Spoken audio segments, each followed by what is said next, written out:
நம் ஆண்டவர் இயேசு கிறிஸ்துவின் நாமத்தினால் மகிழ்ச்சியும் சமாதானமும் நம் அனைவரோடும் இருப்பதாக. மார்க் 16:1-7 முடிய. ஓய்வு நாள் முடிந்ததும் மகதல மரியா, யாக்கோப்பின் தாய் மரியா, சலோமி ஆகியோர் அவரது உடலில் பூசுவதற்கென்று நறுமணப் பொருட்கள் வாங்கினர். வாரத்தின் முதல் நாள் காலையிலேயே கதிரவன் எழும் வேளையில் அவர்கள் கல்லறைக்கு சென்றார்கள். கல்லறை வாயிலிருந்து கல்லை நமக்கு யார் புரட்டுவார் என்று அவர்கள் ஒருவரோடு ஒருவர் கேட்டுக்கொண்டார்கள். ஆனால் அவர்கள் நிமிர்ந்து உற்று நோக்கிய பொழுது கல் புரட்டப்பட்டிருப்பதை கண்டார்கள். அது பெரியதொரு கல். பிறகு அவர்கள் கல்லறைக்குள் சென்றபோது வெண்தொங்கல் ஆடை அணிந்த இளைஞர் ஒருவர் வலப்புறம் அமர்ந்திருக்க கண்டு திகிலுற்றார்கள்.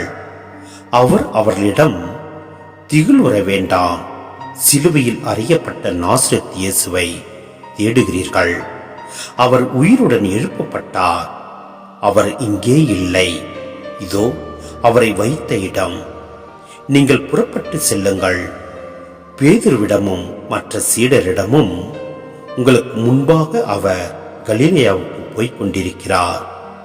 அவர் உங்களுக்கு சொன்னது போலவே அவரை அங்கே காண்பீர்கள் என சொல்லுங்கள் என்றார். சிந்தனை: இயேசுவின் உயிர்ப்பு என்பது நமது நம்பிக்கை சார்ந்த ஒன்று. நமது நம்பிக்கைக்கு சவால் விடுக்கும் உண்மை இது. நமக்கு ஆழ்ந்த வியப்பூட்டும் நிகழ்ச்சி இது. இயேசுவின் உயிர்ப்பை ஏற்றுக்கொள்ள நமக்கு இறை அனுபவம் தேவை. என்றும் வாழும் இறைவன் தம் மக்களை அன்பு செய்கிறார். அவர்களுக்கு என்றும் வாழ்வு தந்து கொண்டே இருக்கிறார். தம்மை ஏற்பவர்களுக்கு அருகிலேயே அவர் உள்ளார். அவர்களோடு அவர் தம்மையே பகிர்ந்து கொள்கிறார்.